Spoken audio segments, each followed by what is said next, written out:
All right, we are live. What's up, guys? Let's see, making sure I got my setup going here. Remove all this stuff. All right, we are live, 7 o'clock here on YouTube. TNC 174. We're about to get started here. I'll give you guys a minute to get logged on. I myself will get logged on here, and then I'll get the podcast going, guys. Happy Monday, everybody. Hope you had a good weekend. It was a hell of an upset special. We'll be talking about that a lot, so get your questions in. But man, holy shit, was that fun. And you know, you get one of those upsets, honestly, like once every 10 years, every generation, right? And we got it this weekend. So, okay, here we go. Getting the chat going so I can see you guys' comments. Okay, we got a few of you guys on here. We're gonna go ahead and get started. Trini, Servant, Trini, what's up, man?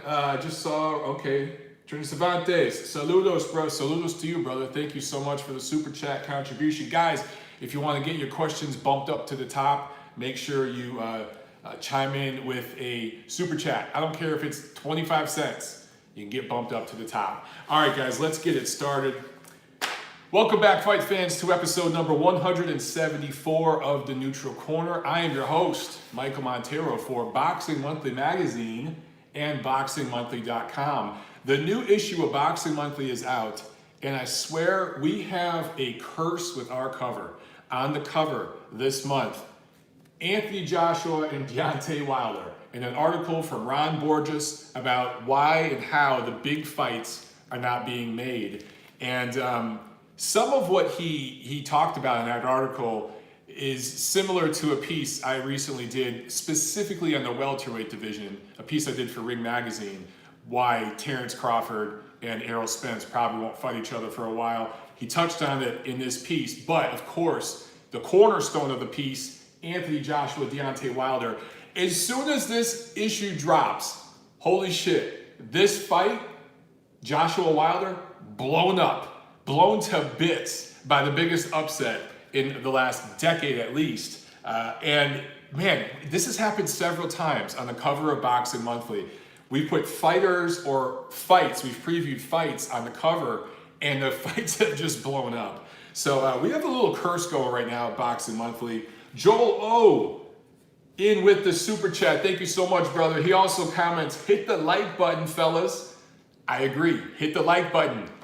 Gentlemen and ladies, I know it's mostly gentlemen, but there are some ladies on here, so make sure you hit the like button. Guys, again, this is episode number 174 of TNC for the week of June 8th.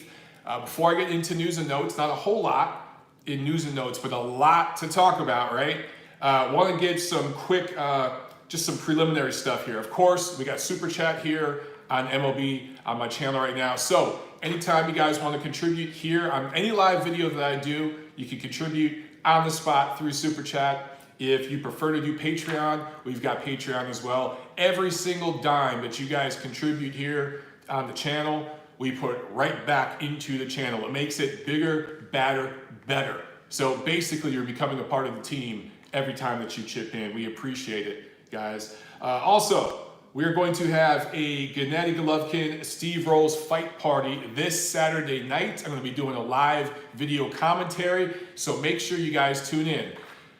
Let me know also if you'd rather me just do the main event, which I don't think is going to last the distance, or if you'd rather me get on there and do a few of the undercard fights. I'm going to preview that card later on this episode. Some really interesting prospects on that card, okay? So some of the Eastern European talent that 360 Promotions, Triple G Promotions has signed, they're gonna be ready to contend for titles in the next couple of years. Some of these guys maybe even by next year. So definitely, yeah, I see some of you guys are saying do the Madronov bout. Okay, so I'll probably start the broadcast a little early to cover some of those undercard fights, all right? So just remember that, okay? This Saturday, I'll tweet about it, I'll post about it. Make sure you guys check that out and spread the word. That's gonna be fun as hell. My friend in Charlotte, North Carolina, he is gonna be having a kind of a birthday party because his birthday is coming up in a couple weeks. My birthday is next Thursday. My cousin's birthday is this Sunday. Both me and my cousin are turning 40 within the next week.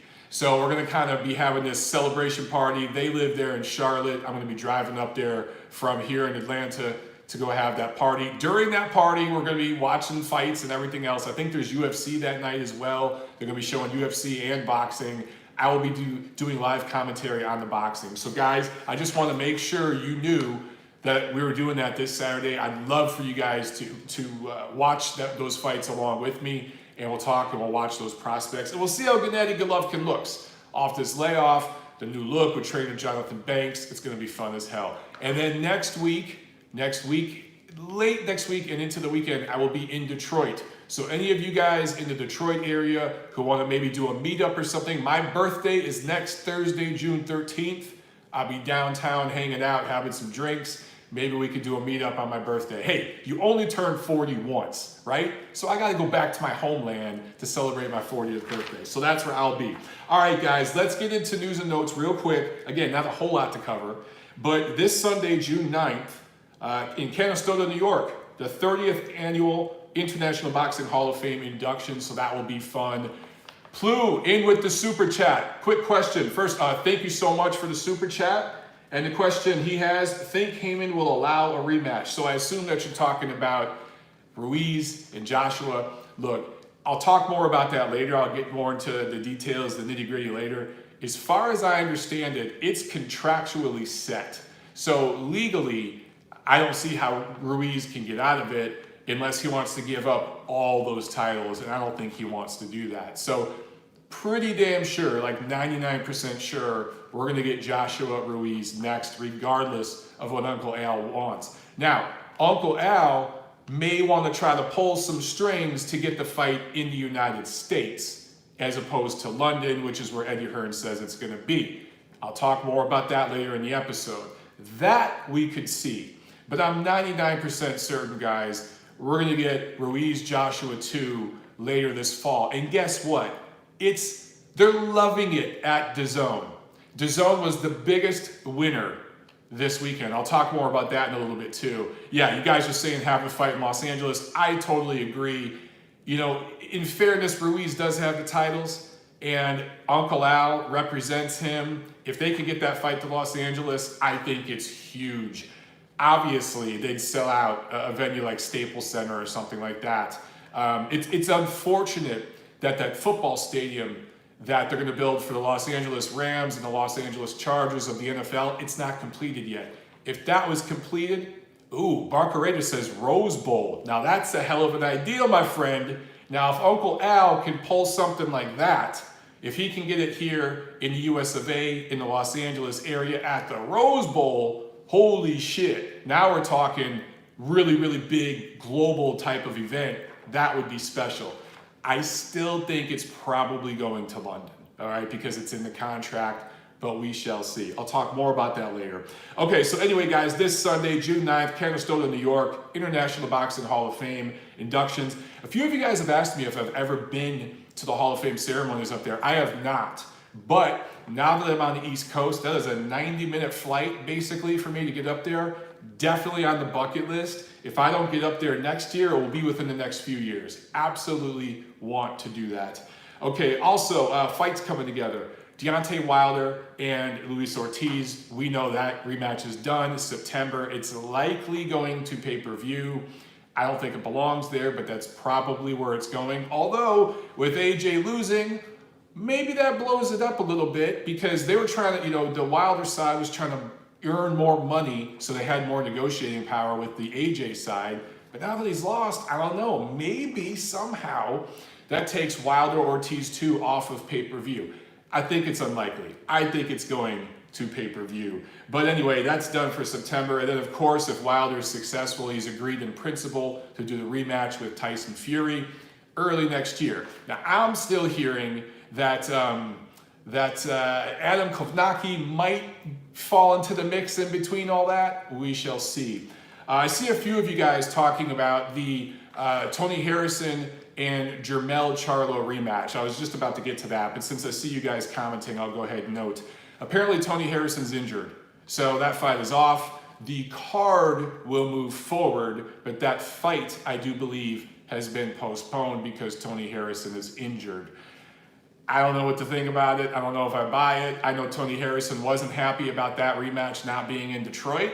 Read into that what you will. But apparently he's injured, and they're going to push that fight down the road a little bit, and it's off this card. Maybe this was Harrison figuring out a way to get this fight, that rematch, in Detroit where it belongs. We shall see. But, I'm interested in that fight. I'd love to see it in Detroit.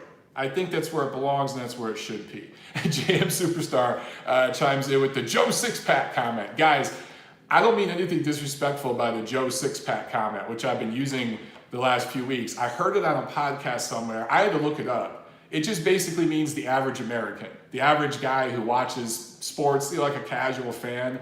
And, I just thought it was a hilarious comment. Tommy Moseo says Montero six-pack. That's a different kind of six-pack, my friend. But I just think it's a hilarious term. Anyway, all right, back to news and notes. I'm getting scatterbrained here. So Wilder, Ortiz, and then Fury, if it all works out. Joe Joyce versus Bryant Jennings, July 13th, O2 Arena in London. That is a great step-up fight for Joe Joyce, who moves like a freaking statue.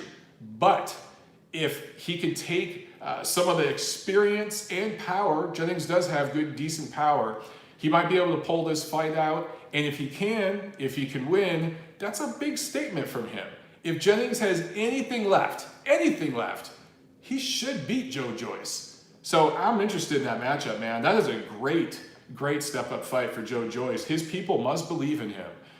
Also, Jesse Hart, Sullivan Barrera has been added to the Tyson Fury Tom Schwartz card. I love that fight. Jesse Hart, Sullivan Barrera. That is a fantastic freaking matchup. Guys, make sure you check that out. That just made that Fury Schwartz card much better, because holy shit, that's not a very good main event. Although, hey, we've seen crazier things in the heavyweight division lately, right? We've seen upsets happen, but I do not put Tom Schwartz anywhere on the level of Andy Ruiz. May the Schwartz be with you. Anyway, Jesse Hart, Sullivan Barrera, very solid co-feature. All right, you guys are in here on the chat. I see there's comments about meatballs, about Luis Ortiz being 58 years old, Andy Ruiz, more like a beer keg instead of a six-pack from Tommy Moseo. You guys are getting it going in the chat already. I love it. Let's see. Maybe a few questions. Looks like you guys are pretty much just chatting amongst yourself.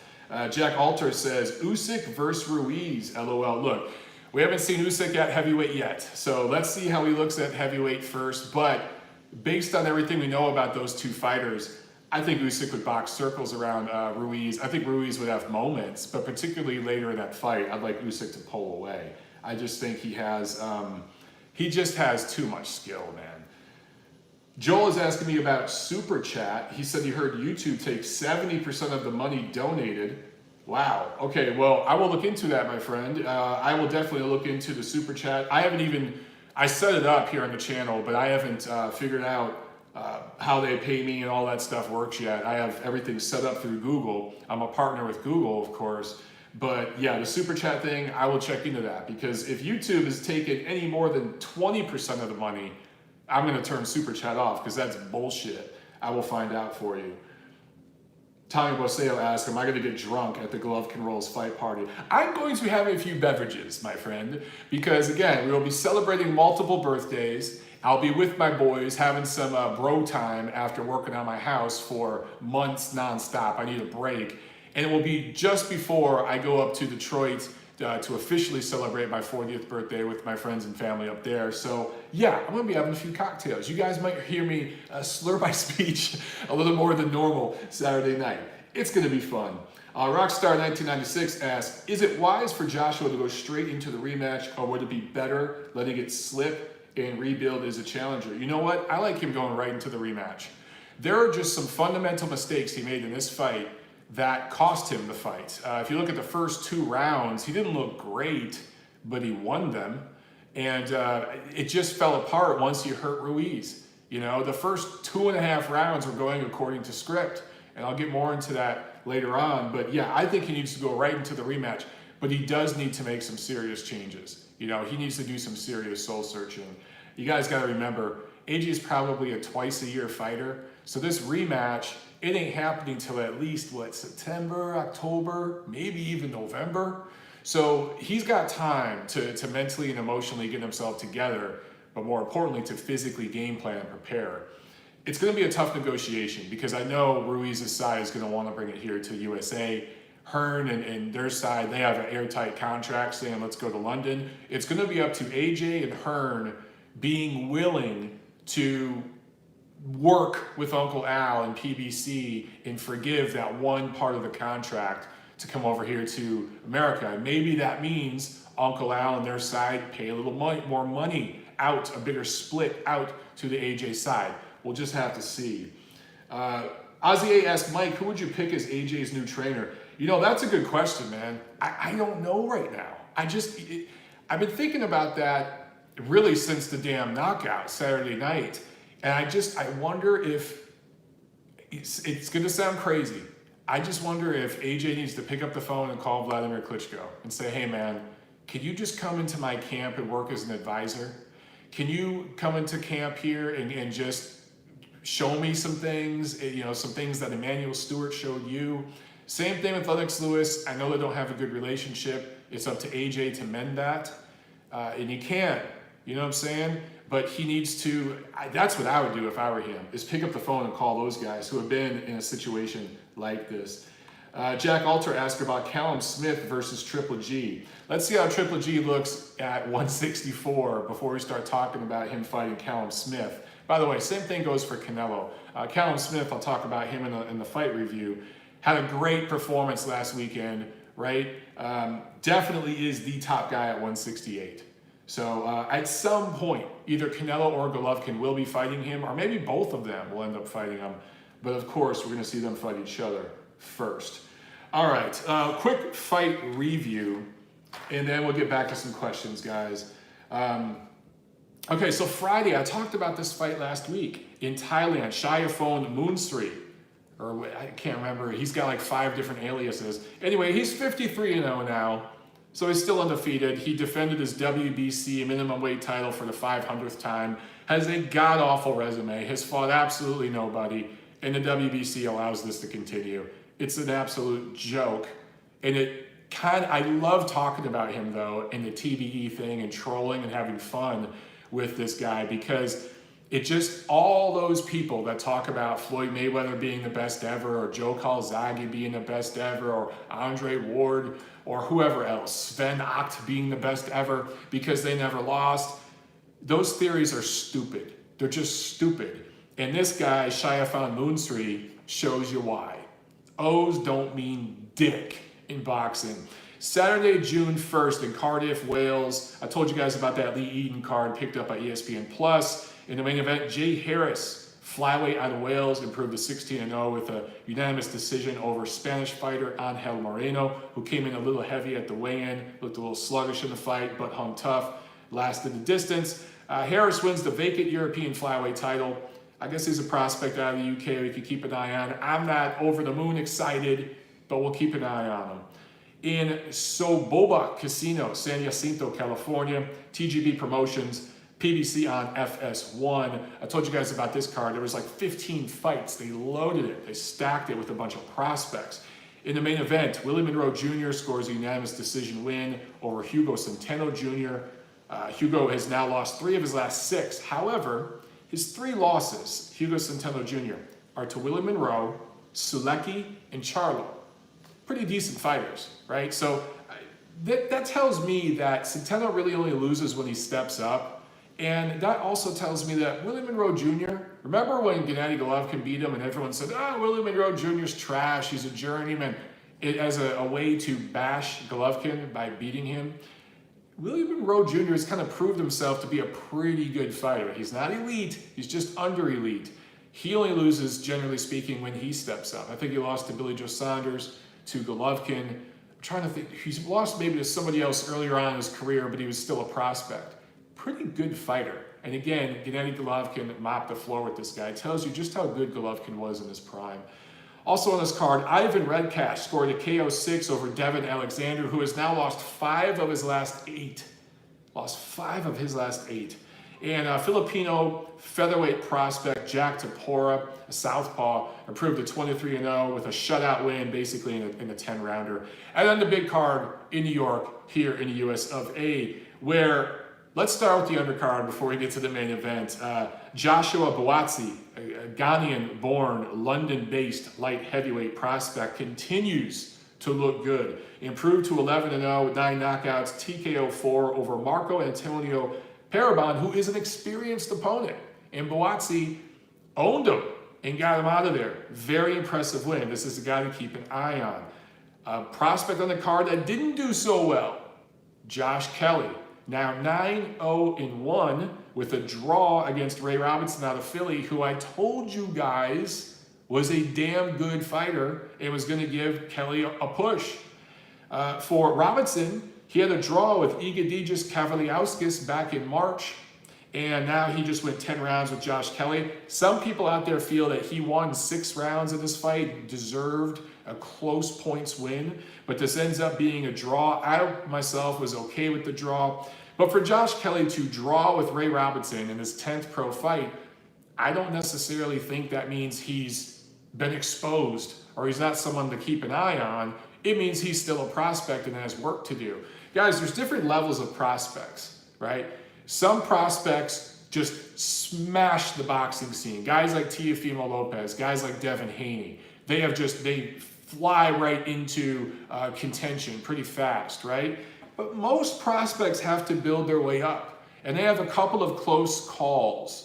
And sometimes you'll have a draw or maybe a loss earlier in their career that they learn from, they improve from, and they get better. And down the line, when they are fighting for titles, that experience that they learned coming up helps them in those big, big fights. So for Josh Kelly, yes, he's not at the level in terms of being a prospect that somebody like Devin Haney is, or somebody, even Joshua Buatsi. I'd put him above Josh Kelly right now. But Josh Kelly, still a prospect to keep an eye on. It's just he fought a very tough, underrated fighter in Ray Robinson and had a draw with him in his 10th pro fight. Not a big deal, all right? He can bounce back. Or I shouldn't even use the word bounce back. He can learn from this. He should learn from this in developing it better as a fighter. So fights like that are good for prospects. I saw some tweets and stuff saying Josh Kelly got exposed Saturday. That's absolutely ridiculous. It was a tough fight for a prospect. That's how you build a prospect into a contender. That's how it's supposed to work. So I thought that was good matchmaking. Anyway, Callum Smith, I talked about him a few minutes ago. TKO 3 win over Hassam Indam. Not really surprised that he dropped and stopped Indam like this. It's the way he did it. I thought maybe this would take 6, 7, 8 rounds. I thought possibly Indam could get, we've seen him get knocked down 4 or 5 times and last the distance against very good fighters. But Smith blasted him out of there in 3 rounds. Very impressive win, although we have to not get too excited. Indam is really a middleweight. I think he started as a junior middleweight. Old, been in a lot of wars, taken a lot of punishment. This was a very young, big guy beating up a very old, little guy. That's what this fight was. Still, for Callum Smith, I think he has solidified himself clearly as the top super middleweight in the world. I don't want to hear about no damn Gilberto Ramirez or Benavidez or anybody else. Right now, it's Callum Smith and then everybody else. Okay, Katie Taylor wins a majority decision over Delphine Pearsoon. And by the way, I still haven't figured out how her name is pronounced. Guys, if I'm saying it incorrectly, please correct me. Under the Hand Wraps is on here. What's up, Albert? Appreciate you tuning in, brother. Appreciate that, man. I'm so glad when you guys watch. We got guys from the East Coast, West Coast. We got guys from Europe, Asia, all over the world tuning in. I love it. You guys, Albert Baker, if you haven't checked out Behind the Hand Wraps and what they do, awesome video content. Make sure you check them out on YouTube and everywhere else. Awesome video content. But Katie Taylor, Delphine Pearsoon. I took so much shit last week when I tweeted that this was going to be the biggest female fight of the year. Of course, some of the, what do they call them, white knights got involved and got Clarissa Shields' attention to my tweet. So then she had to respond to me, and I had a little back and forth with her. And to her credit, she was pretty cool. We were both cool about things. Nobody yelled at each other. But I defended my position. I told her, okay, maybe it's 1A and 1B. But I still feel that Taylor Pearsoon is 1A or 1, and Shields Hammer is 1B or 2, however you want to look at it. And what I was proven right. And now all the heroes that were bashing me on Twitter last week and saying all these nasty things and saying Shields Hammer was a much better fight, blah, blah, blah. Where the hell are you guys now? Poof, you're gone. It's like you disappeared. It's magic. Magic every time this happens. We saw Delphine Pearsoon, who I told you guys was among the top 10 best female fighters on planet Earth, far more proven than Christina Hammer ever was. Christina Hammer was a mirage.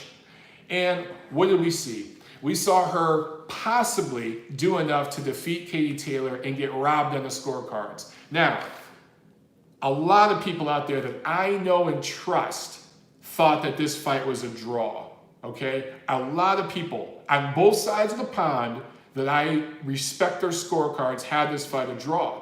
But there are several other people that I respect who had it 96-94 for the Belgian fighter Pearsoon. I don't know anybody that thought Taylor did enough to win. So to Katie Taylor's credit, she wants an immediate rematch. She told Eddie Hearn, look, Eddie Hearn admitted that he apparently told Katie Taylor, look, I had it a draw. Eddie Hearn, her own promoter, had it a draw. So she said she wants an immediate rematch to get rid of any doubt. And I think they should do it. And again, I will go back to DAZN. They got the biggest sports upset of the year with Ruiz and AJ, right? And tons, millions of dollars of free advertising on CNN, Fox News, NBC, ABC, ESPN, SportsCenter, and all those other shows that they do with Max Kellerman and that Stephen A. Smith idiot who I had to blast on Twitter. I had to blast that dude. Just makes himself look like a moron every time he talks about boxing. But anyway, they got that. And then they got the best female fight of the year. This fight, what we got between Taylor and Pearsoon, is what we were promised we were going to get between Shields and Hammer. What we got with Shields and Hammer was a really good fighter beating up an average fighter that was overhyped. That's what we got. And because Shields doesn't punch very hard, she couldn't get Hammer out of there. She tried to, and Hammer held tough, almost got her out of there, but probably should have. But pound for pound, what we saw between Taylor and Pearsoon is just a better fight, just higher level fighting. And guess what? I want to see it again.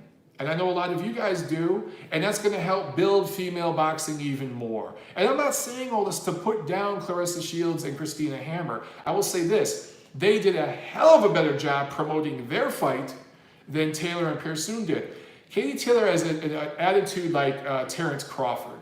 She just shows up and fights. She leaves it up to the promoter to do the promotion side, right? She's not going to promote her fights. Claressa Shields can promote the hell out of her fight. She did a great job, and so did Christina Hammer. Those ladies did a great job promoting their fight. Taylor Pearsoon did not, but their fight, seen by more people live, seen by a bigger global audience, way better fight, and a controversial result that demands an immediate rematch that more people will watch. So guess what? Once again, I was proven right. And all you assholes on Twitter disappeared. Okay, main event. Holy shit. Huge upset. Andy Ruiz, KO7 win over Anthony Joshua, wins the IBF, WBA, WBO heavyweight titles. Ruiz was down in the third round. AJ was down twice in the third and twice in the seventh before the ref called it off. Some people thought the stoppage was controversial. I did not. If you watch the replay, the ref was giving AJ commands, and he was giving him verbal cues to respond to and physical cues to respond to. AJ responded verbally.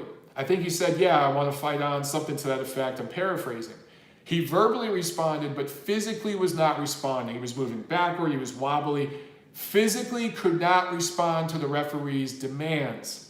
So you have a guy who's verbally responding but physically cannot. That tells the ref, and they're trained to know this stuff. They talk to neurologists. I still can't say that word. That tells the ref that the brain and the body are not talking to each other. They're not working in unison. Stop the damn fight. I heard one of you guys on Twitter say that this was the same ref that ref Adonis Stevenson's tragic fight that ended tragically against Alexander Vostok. And if that's true, I didn't check into that, but I saw a couple of you guys say that. If that's true, then it explains why he stopped the damn fight. The Kism just said good stoppage. I agree with you, man. It was a good stoppage, guys. There was nothing controversial about it. The fight was over. So anyway, power punches. I thought this was interesting.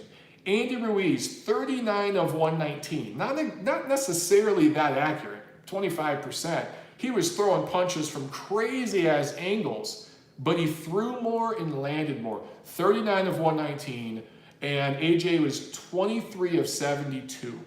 So you got one guy throwing more, landing more. They're both pretty much the same accuracy, but one guy's punches mattered a lot more. AJ did not quit. I want to make this clear. I am not going to sit here and say that Anthony Joshua quit in this fight.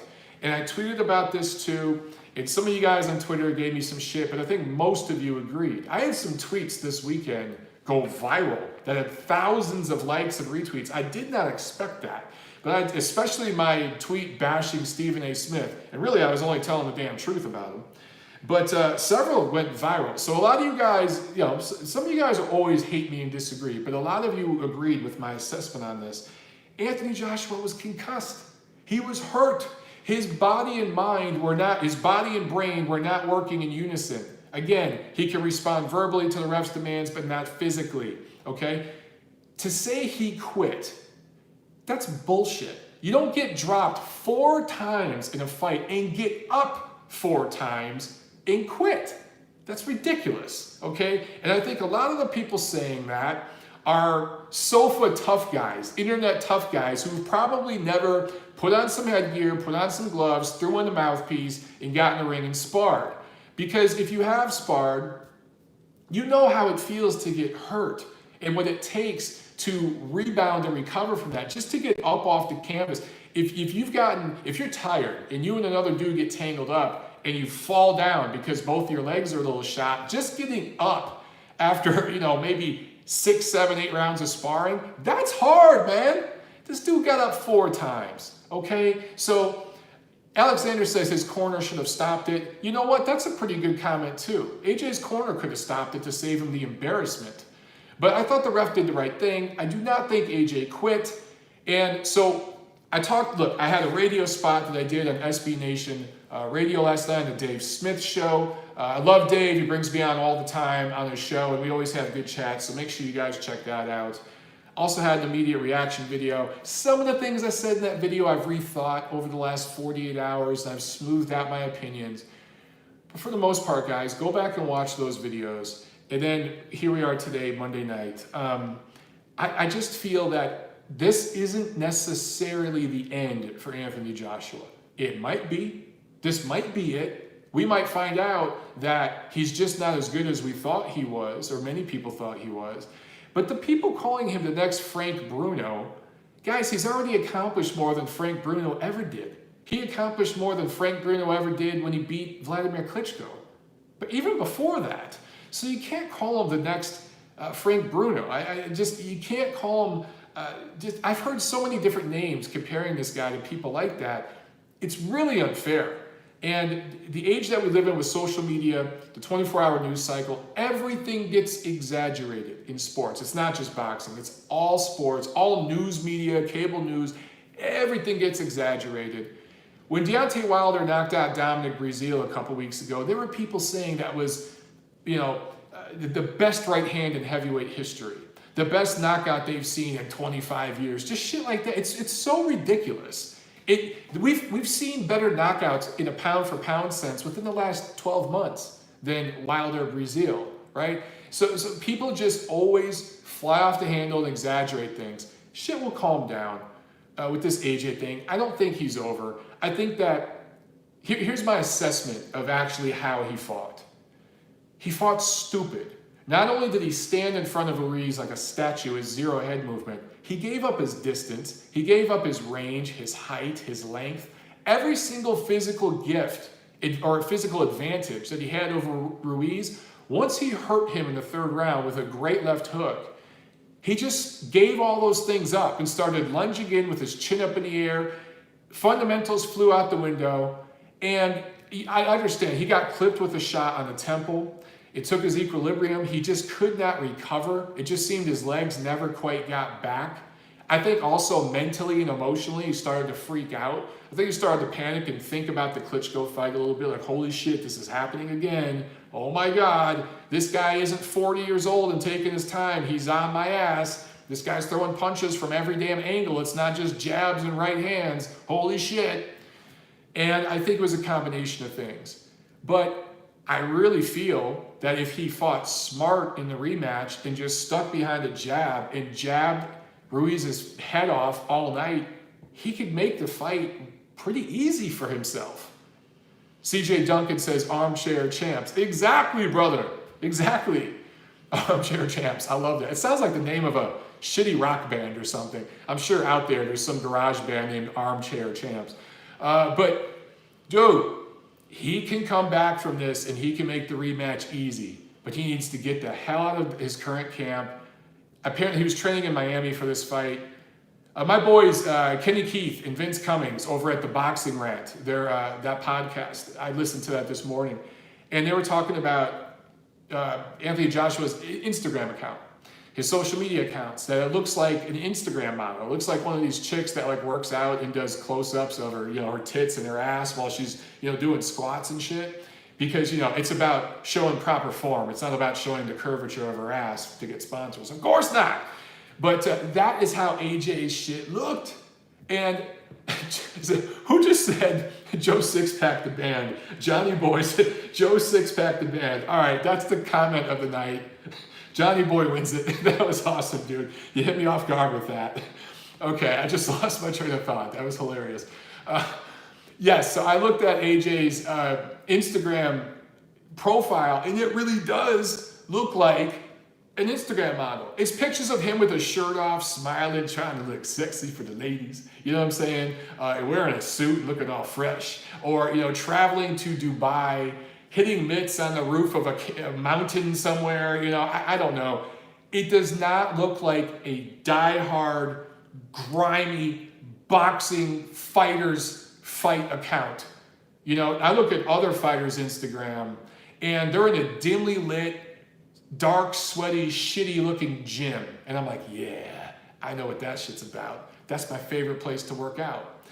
That's what I see. Now you'll see pictures of dudes with their car. Yeah, here's the new Maserati I bought. You'll see that shit. Here's a picture of my baby mama. You'll see that shit. But you'll see when they're training, there's not a picture of them with their shirt off looking like a god, looking like Thor, okay? There's pictures of them in a grimy ass gym somewhere that's dimly lit, training where they've trained their whole life, right? Those are the guys staying hungry. It sounds cliche and corny as shit, but you go back to Rocky III, the whole Eye of the Tiger thing. There was a lot of truth to that, man. A lot of truth to that. So does AJ want to be a fighter, or does he want to be an Instagram model? We'll find out. One thing's for sure. We know this about him now, okay? And it's very much a comparison to Vladimir Klitschko. AJ is an athlete first, a fighter second.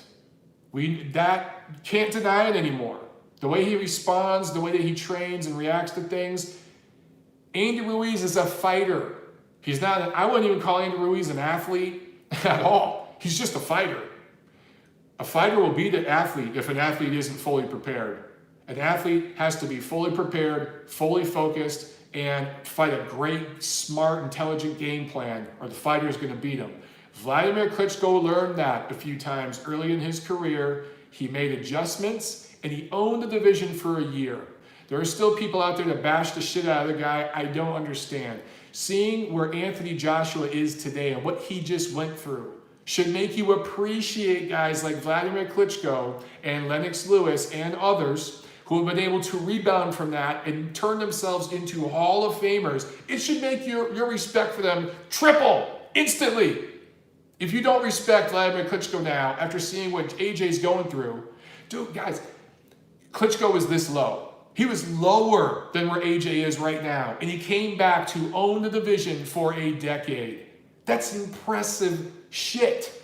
That is like, I don't want to say unprecedented. It wasn't unprecedented, but the manner in which he did it, considering the global scale of boxing and the sanctioning organizations and the politics and him promoting himself and being non-American and all those things, the demographics involved, kind of was unprecedented. Should make you respect him that much more. So AJ should never lift a weight again. Should never. I'm just going to work out in between camps. Nah, bro. Put down the weights. It's so funny talking about the Klitschkos, especially Vitaly. People used to say that they're so robotic, right? They're so stiff and robotic. Anytime it's a European guy, he's so stiff and robotic. Look at Anthony Joshua. Is he not stiff and robotic? Look at Joe Joyce. How much more stiff and robotic can you get? Why don't we call them stiff and robotic? It's almost as if there's a double standard somewhere. I don't know, just saying. AJ needs to put down the weights. He needs to learn to tie up. Yes, I see the comment there, learn to tie up. Vladimir did that. Lennox Lewis did that. It made their fights boring, but guess what? It made them Hall of Famers. So if AJ learns how to tie up, maybe he could do the same. Never lift a damn weight again in his life. Get out of the weight room, get into the pool, swim, cut down, lose 10 pounds of that muscle, loosen up your tendons, your joints, get more fluid, move your freaking head, get some rhythm. Anthony Joshua has no rhythm.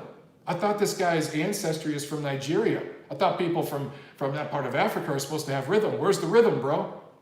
You have the rhythm of a corpse. He needs to learn how to dance. He needs to learn how to move his feet. He needs to learn how to move his hips. I feel bad for his girlfriend because he's probably not that good in bed. Dude, move your damn hips. Come on, enjoy it, brother. You know what I'm saying? Move. He needs to learn to loosen up and move a little bit. Fight with rhythm, fight with the right spacing, distance, timing, all those things, and he can sort this shit out. Yeah, I know, guys. Yeah, I'm looking at the comments here. I stepped in it a little bit today. Sorry. Yeah, Frontero says this is getting weird. Okay, we're gonna pull it back. We're gonna get to some questions. All right. Let's see. Man, what questions here? Well, okay. American Boxing Fan says preach Montero. Johnny Boy says hips don't lie. All right, so some of you guys understand where I'm going with this. Punch for Pound says Smith is 100% unproven. Are you talking about Callum Smith, 100% unproven? I don't know about that, bro. World Boxing Super Series winner. I'm not saying that was a stacked tournament for the super middleweights, but he did pretty damn good. I think he's still probably the most proven super middleweight out there right now. Survive says Shakira needs to teach AJ to move his hips. I concur. He needs to take some salsa classes, some samba classes, something. Okay, he needs to learn how to move his hips. He needs to do some tango. He needs to move and dance and just loosen up, man. He's so stiff. That works in a bodybuilding, weightlifting competition. It don't work in boxing. Tim Nick says Joshua has mental issues. Joshua worked with a psychologist for the first time in his career before the Ruiz fight. Go into the details. I haven't heard about that. But if he is working with a sports psychologist, I think that's a good thing. Okay, I think more fighters and athletes should do that. Guys, imagine how old is AJ? He's not even 30. And he's the most famous sportsman in the UK. He's got all this pressure. All these big things are expected of him. It's a lot to handle. So if he's talking to a psychologist, good for him. I don't think that means he has mental issues. I think it means he's smart. More of these guys should do that. Rockstar 1996 says, it's funny some of the better heavyweight prospects are cruisers. Gassiev, Hunter, Usyk. But seriously, I'm liking Ergovich now. Yeah, there's some truth to that. You know what the thing is about all those guys you mentioned? Maybe not Gassiev, but Hunter, Usyk, they're loose. They move, they box. That shit matters, man.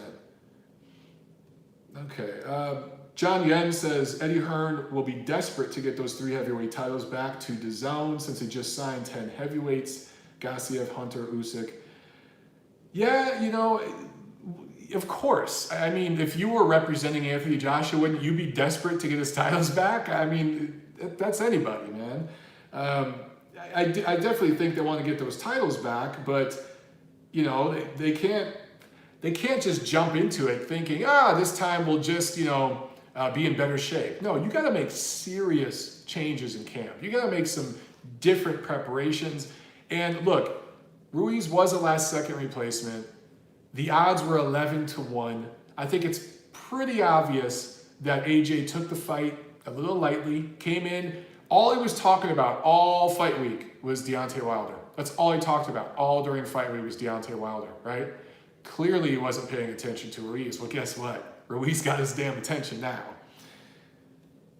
JM Superstar says, Carl Froch saw a sports psychologist after the first Groves fight, knocked Groves out in the second fight in front of 80,000 people. Yes, I saw that one. It was amazing. There's nothing wrong with talking to a professional about this kind of stuff, guys. In fact, I wish more, especially boxers, should do it. Abso-freaking-lutely. Tim Nick says, Montero, yeah, it was reported the first time for Joshua working with a psychologist, and then he lost to Ruiz. Doesn't look good. Johnny Boy says Ruiz whips him in the rematch. I don't know. I don't know about any of that. We will find out. Let's be patient. Let's see how it plays out, guys. All right, fight preview for this week. This Friday, June 7th, Zab Judah and James McGirt Jr., Buddy McGirt's kid, fighting on a card in Verona, New York. I thought that was interesting. Zab Judah, isn't he like a nurse now? He's still fighting? Interesting. Saturday, June 8th, we've got two cards. The one on ESPN, it's okay. It's not that, neither of these cards are great, but I think DAZN has the much better card. Anyway, on ESPN, Oscar Valdez versus Jason Sanchez. For those of you who don't know Sanchez, he's 14-0 out of Albuquerque. He's a pro fighter. I think he has two brothers who are also pro fighters trained by their dad. But if you look at Sanchez's resume, he's fought nobody. So he's making a quantum leap in opposition for Oscar Valdez. This is the sixth defense of his WBO featherweight title. Also on this card, Brazilian prospect Robson Conceição, Gabriel Flores Jr., and some other prospects. So just prospects staying busy on both these cards this weekend. Back to Madison Square Garden. Triple G Promotions on DAZN. Gennady Golovkin versus Steve Rolls in the main event. A lot of people don't know Steve Rolls. I don't know much about him. I've looked into it. I've watched some of his fights. 19-0 out of Toronto. Former Canadian national champ as an amateur. So he does have some amateur pedigree, although it was not on the world scale. It was in the regional national scale. So that tells you, look, it's better than nothing, clearly. But when you don't see a guy compete on the global scale, you know, yeah, JM Superstar says Triple G by devastation. Look, guys, I know that like on the surface, this looks like a second or third round knockout, and that may very well happen, but don't be surprised if Gennady Golovkin wants to get some rounds in. This was a long layoff, one of the longest, if not the longest layoff of his career since that second fight with Canelo Alvarez last, September? So it's 9 months, almost a year. And don't be surprised if he plays with his food a little bit. And it takes 5-6 rounds of him chopping this guy down. He also doesn't want to be stupid. Madison Square Garden, the scene of the crime, just a few days ago, one of the biggest upsets we've seen in the last decade or so happened there. So Gennady, wants to take his time and set up the knockout. But obviously, yes, I like Triple G to eventually wear down and stop Steve Rolls. It might kind of look like his fight against another Canadian, David Lemieux. Lemieux much better, much more proven at least than Steve Rolls. But I do think look, maybe I'll look stupid, but people saying that this is going to be a second round knockout or it's going to look like the Wilder Brazil fight, I just don't think so. Johnny Boy says Triple G KO 6. That's pretty much how I see it. I think that's when the fight really starts to change, is those middle rounds. 6th, 7th, maybe 8th round, somewhere in there, Triple G chops him down, gets him out of there, gets some work in, some footage that him and Jonathan Banks can look at later and build upon, right? His new trainer. So I think that would be the smart play for Triple G. However, that upset we saw last week, that's the best thing that could have happened for Triple G Promotions, because he's thinking, man, now all we got to tell people is, see, anything can happen. Just a few days ago here at MSG, we saw this huge upset. So you better watch my fight with Steve Rolls, because maybe he can pull the upset. So, from a marketing perspective, that helps them out a little bit. Also on this card, a lot of prospects. I talked about this at the opening of the show. Brian Chibalo, or maybe it's Sabayo, because yeah, I'm thinking that's probably Spanish. Brian Ceballo, 8-0 out of New York, 25 years old, U.S. national champ, going up against Kazakh-born Bakhtiar Iyubov, who is 14-0 himself in an 8-rounder. These guys are welterweight, so both of these guys undefeated. Someone's always going to go. I love it. I love it when two undefeated prospects are willing to put their O on the line and fight each other. So that's good stuff. Also, Israel Madrimov, 2-0, super middleweight out of Uzbekistan, looks like the goods. A spicy meatball. I'm definitely going to be watching that guy, and we'll talk about his fight. Probably won't last long, though. Also, 9-0 junior middleweight out of Cleveland, Charles Conwell on the card. And Ali Akhmedov, 14-0, Kazakhstan native. He also is a super middleweight. So I think he's had some fights at light heavyweight too, but they're trying to settle him in as a super middleweight. So that is what's going on this weekend, guys. Not a whole lot, but it's going to be fun. So make sure you tune in, all right? Also, you guys, you're talking about what, let's see. American Boxing says Montero, Nathan Gorman will do the same thing to Daniel Dubois as Ruiz did to Joshua. We shall see. You know, it'll be interesting, but I think that Daniel Dubois is going to move his head a little bit and fight smart. But we'll see. That would be a minor upset because I think the odds have Dubois beating Gorman. Punch for Pound says Marco Huck would be fun to watch at heavyweight too. Thing with him is he's just old, bro. He's just old. Silvio C. Khan says, Mike, when do we get to see the house? Still working on it, man. I got doors and floors. We're getting things together. I'm building pantry doors. I'm starting to really become a carpenter. And Tiffany's like, I want this and I want this. So sometimes it's just easier for me to build the stuff she's asking for than pay some other dude thousands of dollars I don't have to do it. So I'm stuck with like a bunch of different projects, a bunch of different things I'm building right now. I still got to finish building my bar. I got to finish building her pantry door, all this other stuff. I built her a pantry. I just got to build the door now. And then, of course, I got to build the studio. I know how I'm going to build my studio out, though. It's going to be so dope. I can't wait. The biggest thing I got to do in my studio is soundproof it. Right now, you guys probably hear a little bit of an echo, right? Because there's no carpet in this room. There's no sound pads, anything like that.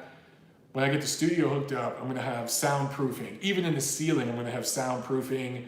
Carpet on the floor in the studio. It's going to be airtight. You're going to hear no echo. Audio quality is going to be amazing. Full light kit. Everything set up beautifully. It's going to look and sound freaking amazing, guys. It's just, I've got a checklist this long of things I still have to finish. LR Trigger says Danny Dubois is a big stiff. Guys, Danny Dubois is what, 2021? He's still developing. Sebastian says, if the bar's not ready, we're not coming. Hey man, you don't have to have a bar to have alcohol. Trust me. Canada Chris asking about the ring girls. You know, no ring girls for this fight party. Maybe in the future. I gotta talk to Tiff about that. Let's see. All right, guys, maybe a couple more questions, and then we're gonna bounce out of here. Kind of flying through this episode, man. The last few episodes, I know they've gone long. I want to let you guys know, I think I mentioned this before, but we're going to start splitting the show up. And Monday is going to be a review show, talking about what we saw over the weekend. Thursday will be a preview show, previewing the fights coming up. So that way the shows will be a little shorter, maybe 45 minutes or so, instead of going an hour, hour and a half.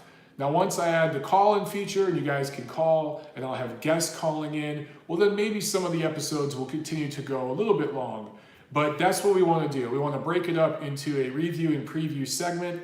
Because I'm traveling over the next couple weeks, we'll probably wait a couple weeks to do it. But by the end of this month, that is going to be the setup for TNC. I see Gail Falkenthal's on here. What's up, Gail?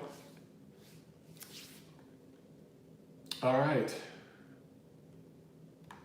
Punch for Pound is asking about Usyk and Bivol, their next opponents.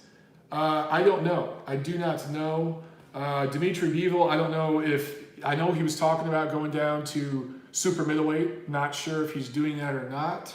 I know he desperately wants to unify titles at 175. He's told me that more than once, just, you know, in personal conversations. I know that's what he wants, but I just don't think politically it can happen. So I think the best thing he could do is move down to 168. For Usyk, he's just got to get healed up. And then I thought his fight that he had scheduled, it was still on. It just got postponed. But correct me if I'm wrong on that. Punch for Pound asks, what's the deal with Kovalev versus Yard and Wojtek? I don't know what the hell's going on with Kovalev versus Yard. I don't know if it's related, the delays are related to his legal situation. Because you remember there was all that stuff going on with that chick that accused him of this, that, the other. I don't know if they're trying to get all that legal stuff worked out behind the scenes. You got to remember Grandpa Bob at Top Rank has a legal background and a lot of the people there do. So maybe they're trying to get some stuff worked out under the radar and then they'll get that fight negotiated, signed, sealed, delivered. But as far as I understood it, it was going to be Kovalev Yard fighting in Russia later this year. Oh, here, Gail's on here. Gail says, guys, Gail knows because she works with Top Rank. The Kovalev Yard fight is off for the scheduled June 29 date in Russia due to financial reasons, but they haven't been explained. So there you go. That sounds fishy to me, financial reasons. That just doesn't sound believable. It makes me think that they're finding some way to delay that fight for whatever reason. And again, I will go back to Sergey's legal issues. I don't know if that has something to do with it. But, oh, chat just froze up. Let me make sure I got you guys. Okay. Gail says, for the record, I'm not on anyone's payroll at the moment. Okay. Well, guys, Gail comes from a PR background, and she was doing some work with Top Rank in recent fights. I should clarify that. Thank you for correcting me there, Gail. But also, thank you for the inside scoop. That's what we do here on TNC, guys. You should be, Gail. You should be on the payroll. Gail knows her shit. Gail, I see so many women, getting jobs in boxing that they don't deserve for whatever reason or another. And I think to myself, Gail Falkenthal should have that damn job. She would crush this shit. So much better than Chick X, let me just say. But, you know, it's all about who you know, I suppose. Okay, maybe one more question, guys, and then I'm out of here. I don't see, let me update this one more time. While I'm waiting for one more question, I just want to reiterate, ladies and gentlemen, Anthony Joshua, one loss. He can rebound from this. It is what it is. It happens in boxing. We've seen it a million times. And let's all end the night with a Snickers bar, says Gail Falkenthal. Hell yeah. Look, Snickers tweeted at Andy Ruiz. Andy Ruiz tweeted back at them, guys, I think it would be amazing if Snickers did an ad with Andy Ruiz. I think it'd be genius on their part from a demographics perspective. It would make so much sense. Think about this. Andy Ruiz is from the LA area. LA area is very health conscious. Most people in LA don't eat Snickers bars. It's all of Southern California for that matter. But if Andy Ruiz, a local guy, was hawking Snickers on a fun ad on TV, holy shit, Snickers sales in Southern California would go up. And if the cool kids in SoCal are doing it, everyone's gonna do it. MJB Taco says, I love Snickers bars. I do too, man. Snickers are good. But you know what? I've been trying to be better about that kind of shit. I haven't had a Snickers bar and I can't tell you how long. But I might go have one for the week of my 40th birthday, just to celebrate my 40th and to give myself a break, but also to celebrate for Andy Ruiz. Hawker Mustang says, I like Andy Ruiz. How can you not? It's hard not to like Andy Ruiz. The Fight Scout says diabetes wins this one. Ouch, that's cold, bro. MGB Taco says he's gonna send me a Snickers. I appreciate it, bro. Overnight it, because you know, if you send it regular mail and it takes 10 days to get here, it might be pretty smashed up, or one of these jerk-off meth heads, mailmen here, might eat it before I get it. So maybe overnight that shit, if you're gonna do it. Okay. All right, guys. That's it for this week, man. Thank you so much for everybody in the chat. Guys, I love watching your back and forth here in the chat. I love that you guys are able to joke with each other and have fun while I'm doing my show. I feel like that's so cool. I feel like we're building a community here from all over the world, and we're connected through boxing. It's just too damn cool. So TNC 174 in the books. Triple G, Steve Rolls Fight Party this Saturday, the 8th, June 8th. And then next Thursday, June 13th is my birthday. I will be in the D in Detroit. And maybe I'll do a live video or something from up there and just say hi to you guys. You can see me drinking with my friends and family up there and having some fun. That's it for this week, guys. Thank you so much for watching. I love you.